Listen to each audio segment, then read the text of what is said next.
Hi guys, this is Bhavana. Welcome to my channel Bhavana smart academy. आज का जो हमारा टॉपिक है वो है इंटरनेशनल बिजनेस। हम इंटरनेशनल बिजनेस इन्वायरमेंट की आज से ये सीरीज स्टार्ट कर रहे हैं। ठीक है, सबसे पहले हम लोग इंटरनेशनल बिजनेस का मीनिंग प्लस उसकी फीचर्स प्लस उसके रीजन यानी कि उसका ऑब्जेक्टिव क्या है इस वीडियो में आज कवर करेंगे। ठीक है, इन सब नोट्स की अगर आपको पीडीएफ चाहिए तो वो आपको मेरे टेलीग्राम चैनल पर मिल जाएगी। इसी वीडियो के डिस्क्रिप्शन बॉक्स में आपको उसका लिंक मिल जाएगा। ठीक है, let's start our topic. International business होता क्या है? इंटरनेशनल बिजनेस का मतलब ये होता है कि जो कंट्रीज के बीच में होता है, दो या दो से ज्यादा कंट्री के बीच में जो भी बिजनेस एक्टिविटी होती है उसे हम इंटरनेशनल बिजनेस कहते हैं। कौन सी एक्टिविटी? जैसे आप एक्सपोर्ट भी कर सकते हो, कोई कंपनी स्टार्ट भी कर सकते हो, या एक कंट्री को लाइसेंस भी प्रोवाइड कर सकते हो कुछ गुड्स प्रोड्यूस करने के लिए। ठीक है, सर्विसेज भी एक्सपोर्ट कर सकते हो और मैनेजरियल सर्विसेज भी एक कंट्री को प्रोवाइड कर सकते हो। तो ये थी आपकी कौन सी बिजनेस एक्टिविटी जो आप अलग अलग कंट्रीज के बीच में कर सकते हो। डेफिनेशन यहाँ पर प्रशांत सालवन की दे रखी है। ठीक है, आप अपनी बुक के अकॉर्डिंग कोई भी कर सकते हो, मैंने यहाँ पर प्रशांत सालवन की दी है। इंटरनेशनल बिजनेस मतलब वो अलग अलग सभी कॉमर्शियल एक्टिविटी जो अलग अलग कंट्रीज के बीच में होती है। ठीक है, नेक्स्ट टॉपिक है फीचर्स क्या होते हैं इंटरनेशनल बिजनेस के। फर्स्ट होता है सेंसिटिविटी। ठीक है, सेंसिटिविटी का मतलब ये है कि इसका जो नेचर है बहुत ज्यादा सेंसिटिव होता है, अलग अलग फैक्टर से ये क्या हो जाता है, इफेक्ट हो जाता है। Integrates economy of different country, यानी कि आपके प्रोडक्ट के पार्ट एक कंट्री में प्रोड्यूस होंगे, असेंबल दूसरी कंट्री में होंगे। ठीक है, लेबर एक कंट्री की होगी। ठीक है, नेक्स्ट टॉपिक है यानी कि नेक्स्ट पॉइंट क्या है, कॉम्प्लेक्स डिसीजन मेकिंग। इसमें ना मल्टीपल करेंसी इन्वॉल्व होती है अलग अलग कंट्री के, जिससे आपकी डिसीजन मेकिंग में डिले होता है, यानी कि बहुत ज्यादा डिफिकल्ट होता है डिसीजन लेना।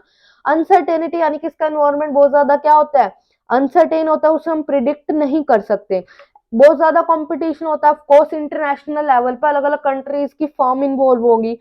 इंटरनेशनल रेस्ट्रिक्शन होती है इनफ्लो और आउटफ्लो ऑफ कैपिटल को लेके। ठीक है, टेक्नोलॉजी को लेके। Importance to science and technology, इसका मतलब ये जो डेवलप कंट्री होगी ना, उनकी जो डेवलप टेक्नोलॉजी होगी वो क्या करेगी, वो इजीली सेल कर सकती है किसको, जो डेवलपिंग कंट्रीज होंगी। नेक्स्ट टॉपिक है ऑब्जेक्टिव क्या होता है इंटरनेशनल बिजनेस के। ऑब्जेक्टिव की अगर हम बात करें, ये देखिए इसके पॉइंट आप स्क्रीनशॉट ले सकते हो। ठीक है, या फिर इसकी पीडीएफ मैंने बता रखा है कि मेरे टेलीग्राम चैनल पर मिल जाएगी। ठीक है, देखो फर्स्ट पॉइंट ऑब्जेक्टिव का ही है ये, टू एक्सपेंड सेल। अगर आपको अपनी कंपनी इंटरनेशनल लेवल पर लेकर जाते हो तो आपकी क्या हो जाएगी, सेल बढ़ेगी। ठीक है, जिससे क्या होगा, आपका प्रॉफिट भी क्या होगा, वो इंक्रीज होगा। फर्स्ट थ्री पॉइंट जो है वो इंटर रिलेटेड है, देखो, जिससे आपका रिस्क भी क्या होगा, वो कम होगा। ठीक है, अगर आपकी सेल बढ़ेगी प्रॉफिट बढ़ेगा। ठीक है, जिससे क्या होगा, रिस्क कम होगा। अगर आपको अपना मार्केट शेयर क्या करना हो, इंक्रीज करना हो। ठीक है, to avoid high cost of transportation.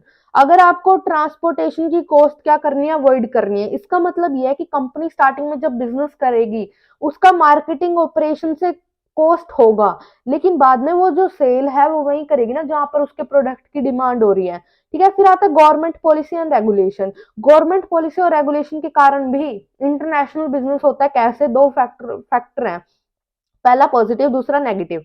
Positive का मतलब गवर्नमेंट इंसेंटिव प्रोवाइड करेगी इसको प्रमोट करने के लिए। नेगेटिव का मतलब कि कुछ कंट्री में रूल्स एंड रेगुलेशन काफी ज्यादा रिस्ट्रिक्टिव नेचर के होते हैं, मतलब हम लोग नहीं कर पाते बिजनेस, तो आप वहां पर उस प्रोडक्ट को दूसरी कंट्री में क्या कर सकते हो, सेल कर सकते हो। ठीक है, नेक्स्ट पॉइंट है मोनोपली पावर। मोनोपली पावर का मतलब है कि कई बार इंटरनेशनल बिजनेस जो हो जाता है वो मोनोपली पावर के कारण भी हो सकता है। To manage product life cycle, मतलब ऐसा पॉसिबल हो सकता है कि प्रोडक्ट एक कंट्री में क्या हो, डिक्लाइन स्टेज पर हो, इसलिए आप उसको दूसरी कंट्री में सेल कर रहे हो। To avoid benefit of human resources at a lower rate, मतलब कंट्री लाइक इंडिया, यहाँ पर ह्यूमन रिसोर्सेज इजीली अवेलेबल हो जाते हैं, इसलिए लोग इंडिया में आते हैं बिजनेस करने के लिए। ठीक है, ये थे आपके ऑब्जेक्टिव। ठीक है, ये आपके रीजंस भी हो सकते हैं इंटरनेशनल बिजनेस करने के। ठीक है, ऑब्जेक्टिव तो ये है ही। ठीक है, प्लस अगर इसमें क्वेश्चन आ जाता है कि why company engage in international business, तो उसका भी आंसर ये सेम होगा। ठीक है, तो ये था हमारा टॉपिक आज का, इंटरनेशनल बिजनेस। ठीक है, वीडियो पसंद आई हो तो उसको लाइक कर देना, कमेंट कर देना।